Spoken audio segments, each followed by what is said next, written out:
اشپا گئی دنیا، حضور آئے تو سر آفرین اشپا گئی دنیا، اندھیروں سے نکل کر روشنی میں آ گئی دنیا، بجھے چہروں کا زنگ اتراستے چہروں پہ نور آیا، بجھے چہروں کا زنگ اتراستے چہروں پہ نور آیا، حضور آئے تو انسانوں کو جینے کا شعور آیا۔ میرے واجب الاحترام قابل قدر شخصیات اور اہل سنت والجماعت کے غیور نوجوانوں، میں آج اس عظیم و دلکش محفل میں آپ حضرات کے سامنے اس جلیل القدر، عظیم المرتبت، رفیع الشان شمع رسالت کی ضیاء حیات کو روشن کرنے کی جسارت کر رہا ہوں۔ میری یہ بساط نہیں کہ میں ماہ رسالت صلی اللہ علیہ وسلم کے اسوہ حسنہ پر لب کشائی کر سکوں، لیکن پھر بھی آپ جیسے عظیم المرتبت شخصیات کے روبرو سیرت النبی صلی اللہ علیہ وسلم کو موضوع گفتگو بناتا ہوں تاکہ خود کی اصلاح ہو جائے، ورنہ کسی کی کیا مجال کے سیرت النبی صلی اللہ علیہ وسلم کا احاطہ کر سکے۔ جیسے کہ شاعر رسول حضرت حسان کا شعر ہے جو انہوں نے اپنی مجبوری ظاہر کی تو فرمایا ما ان مدحت محمدا بمقالتی، ما ان مدحت محمدا بمقالتی ولكن مدحت مقالتی بمحمد، کہ میری یہ بساط نہیں کہ میں اپنے شعر سے سیرت النبی صلی اللہ علیہ وسلم کا حق ادا کر سکوں، ہاں میں نے ذکر رسول صلی اللہ علیہ وسلم سے اپنے شعر کی ضرور مدح سرائی کی ہے۔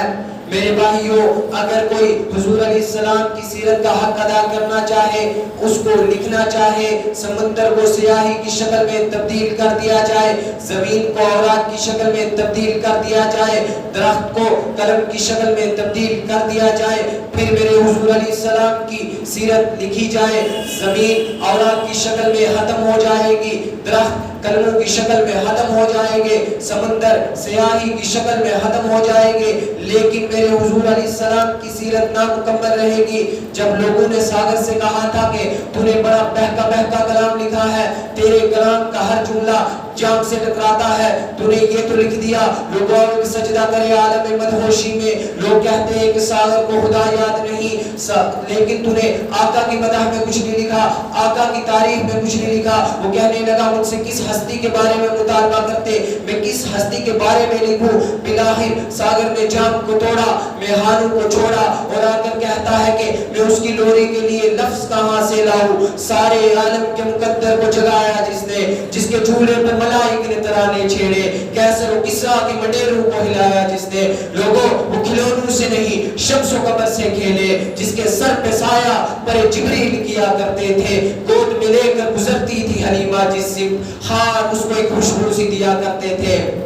ملت اسلامیہ کے دھڑکتے دلوں، ذرا بعثت نبی صلی اللہ علیہ وسلم سے ہم قبل دیکھیں تو پورے جزیرہ العرب پر کوئی حکمران حکمرانی کرنے کو تیار نہ تھا، اور نہ نظام مکمل تھا۔ عدالت، انسانیت، امانت و دیانت، عصمت و عفت، صلاح و تقوی، زود و ورع کا جنازہ نکل چکا تھا، شرافت و عزت کی کلیاں مرجھا چکی تھی، شرک و ضلالت کی تاریکی ہر سمت نظر آ رہی تھی۔ مختصر یہ کہ بدلا ہوا تھا رنگ گلو کا تیرے بغیر، ایک ہاک سی اڑی ہوئی سارے چمن میں تھی۔ بالآخر پھر وہ دن آ گیا جس کا صدیوں سے انتظار تھا، جس کے لیے سورج طلوع ہو رہا تھا، جس کے لیے ستارے ٹکٹکی باندھے ہوئے تھے۔ قدرت خداوندی نے اس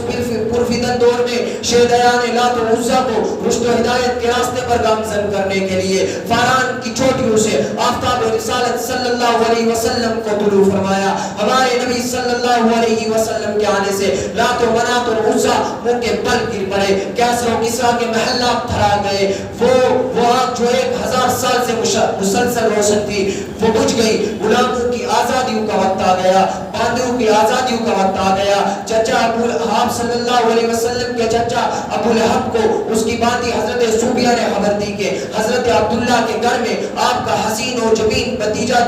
تشریف لے آیا ہے۔ آپ حضرت آپ صلی اللہ علیہ وسلم کے چاچا نے خوشی میں انگلی سے اشارہ کیا کہ جا تو آزاد ہے، کرتا بھی کیوں نہ، کیونکہ غلاموں کو اور باندیوں کو آزادی دلانے والے تشریف لے آئے تھے، انسانیت کو وحدانیت کا درس دینے والے تشریف لے آئے تھے۔ وہ صبح ربیع کی سحر کا اجالا، وہ جس کو بہاروں نے صدیوں میں پالا، جسے حق نے خود آپ سانچے میں ڈالا، وہ جس نے اندھیروں سے ہم کو نکالا، وہ برکت کا پردہ، وہ رحمت کا جالا، وہ آدم و عیسیٰ سبھی کا حوالہ، فلک چاند سورج ستارے گواہ ہے، زمین کے ہنسی سب نظارے گواہ ہے، وہ آیا ہے جس نے جہاں کو سنبھالا، حسن کی نزاکت امنگوں کی بالا، وہ ہر معجزے میں نبیوں سے آلہ، وہ تقویٰ میں حسن میں سب سے نرالا، وہ آدم نے اپنی نگاہوں میں دیکھا، وہ تحلیق قدرت کی باہوں میں دیکھا، وہ توحید رب کی سنانے ہے آیا، وہ امت کو سینے سے لگانے ہے آیا،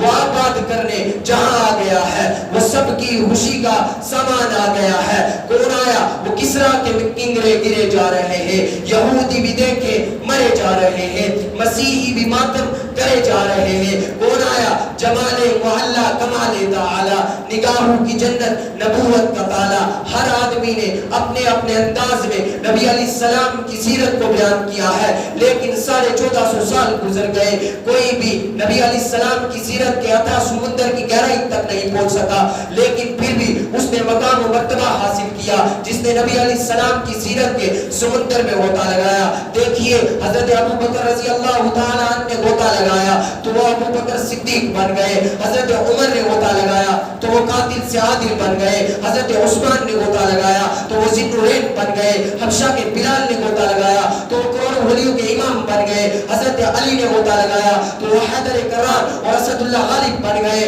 حضرت امیر معاویہ نے غوطہ لگایا تو وہ کاتب وحی بن گئے۔ الغرض جو بھی فرد و شخصیت ہمارے نبی علیہ السلام کے دامن سے وابستہ ہو گیا وہ ہدایت و نجات پا گیا۔ اسی لیے اللہ پاک نے قرآن میں صاف الفاظوں میں کہا قُلْ إِن كُنتُمْ تُحِبُّونَ اللَّهَ فَاتَّبِعُونِي يُحْبِبْكُمُ اللَّهُ وَيَغْفِرْ لَكُمْ ذُنُوبَكُمْ۔ میں انہی چند الفاظ کے ساتھ اپنی تقریر کو ختم کرتا ہوں۔ وآخر دعوانا الحمد للہ رب العالمین۔